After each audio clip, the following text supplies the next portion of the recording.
Hello everybody, my name is DonAngelito, and today I'm going to be talking about the number one topic that I'm going to talk about today is PlayStation Network. And yeah, let's get to it. I know my voice sounds a little bit weird in the morning, as I'm just barely basically waking up and I'm trying to get this video out before the end of the day. And I wanted to do it as early as possible in the morning. So, last night, PlayStation Network went down again. And a lot of people didn't know what was going on. Me and a friend of mine, we were trying to figure out what was going on. And I went to Sony's Facebook page and Twitter. They didn't mention anything about a routine maintenance on the PlayStation Network servers last night. And then a friend of mine just went in to check to his email, and he received an email saying that they're going to be doing a routine PlayStation Network maintenance from 9 p.m. Pacific time to 11 p.m. PDT. I didn't receive this email at all from Sony at all, and it is really quite upsetting because they don't want to inform you what they're doing. And I'm beginning to question why is the PlayStation Network always down every single day? It's like down every single week. What exactly are we have been investing our PlayStation Plus subscription when we have to pay just to play online? When, mind you, when it was just free to play online on the PS3, which is still free to play on the PS3 to get on the PlayStation Network. You don't have to have PlayStation Plus just to play on the PS3 or on the Vita, but you have to pay for the PS4. So I feel that that's just kind of a waste of time. That we have to have PlayStation Plus in order to just to play online or just to get online in general.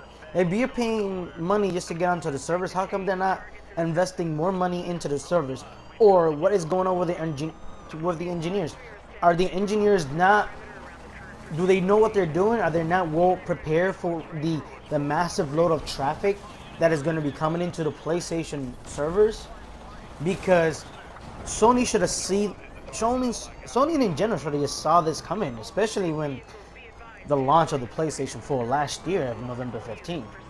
Because I got my PS4 the same day as it was launched. And yeah, there was a lot of traffic too, but it can continue on with that problem every single week. I don't remember when was the last time that I actually was able to had a perfect connection on the PlayStation Network without booting me off.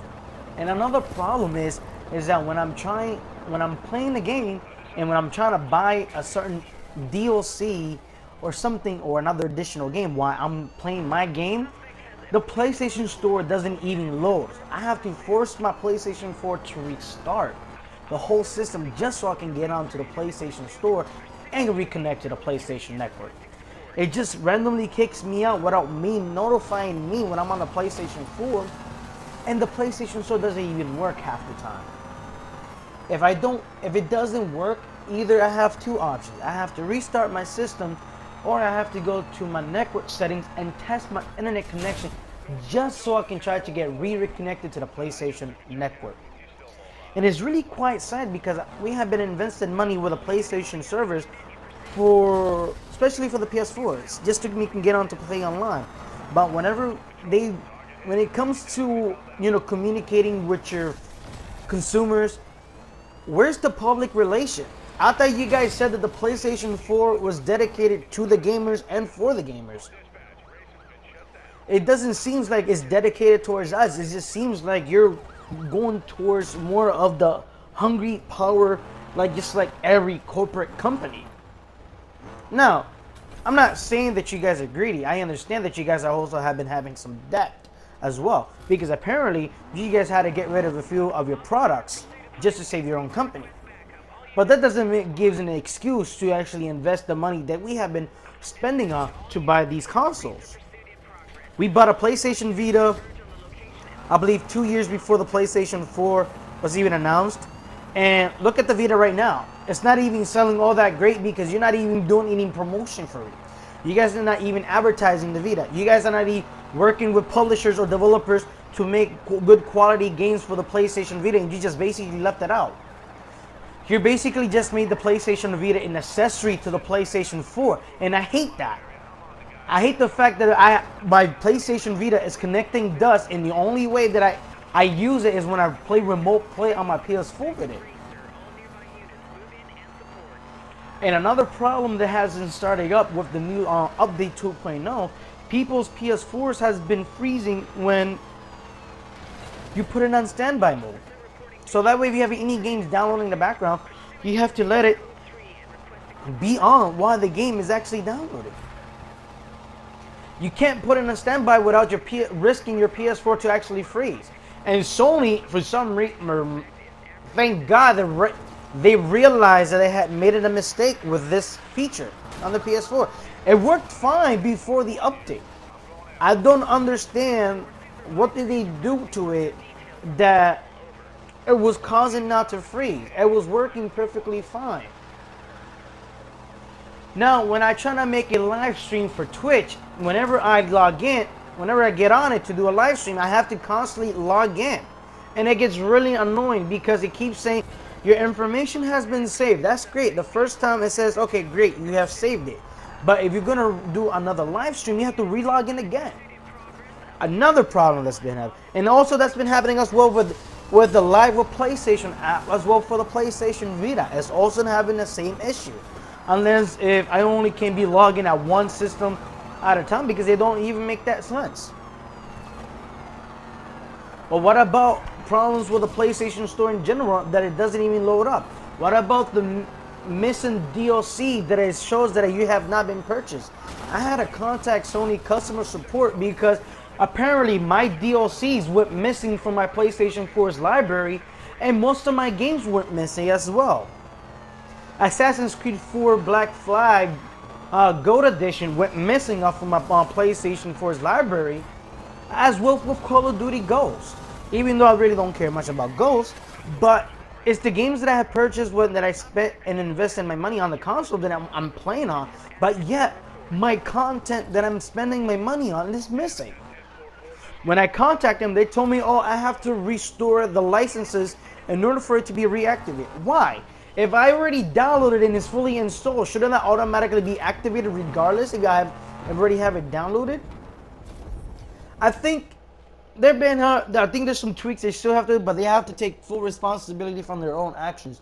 And the way if they keep this up, a lot of people are going to keep getting more and more upset, and the more people is going to go back towards spending more money just to get an Xbox One, because Sony can't handle working to fix their PlayStation network, and it's really quite sad. And recently Sony's been thinking, oh yeah, I'm gonna give you guys a couple of these games. The games that you guys been giving us has been nothing but indie games for the PlayStation Vita and PS4. You have games that already was released last year that you can actually give to us as a PlayStation Plus already. It's been over a year now that Call of Duty Ghost has been released, Battlefield 4, Need for Speed Rivals, a few other games has been released last year alongside with the PlayStation 4, but you can at least give us some of those games. And you guys don't want to. And instead, people are calling the PlayStation 4 the Indie Station 4. And it's really quite upsetting because I didn't know we actually spent money to actually play indie games after I bought a console to play actual good games. Now, I have my fair shares of playing good quality indie games, which has been great. I'm not saying all indie games are bad, but there's been a lot of them that have been quite boring. And some people just don't want to. And some of the games lineup has been going down since you guys been releasing the PlayStation 4. And even for the Vita. And I just don't understand that. And you guys, I don't know what you guys have been doing. And for me, to be honest, when you guys are saying dedicated to the gamers and for the gamers, I don't see that. What I see is that more problems and more questions being asked than answers being given. And I would like to see what you guys have been doing with the money we have invested onto your PS4 and to the PlayStation Plus. Because we don't know what happened to all that money, because we don't know. You guys have been saying, oh, we have sold over 10 million PlayStation 4 systems with very great, you know, due to the fact that all the fans, all the consumers have been paying for it. But why can't you fix PSN? It's like the #1 priority you guys have to do constantly. And I'm sorry, Sony, if this problem continues, a lot of people will be pissed off. And it's not a good image for you.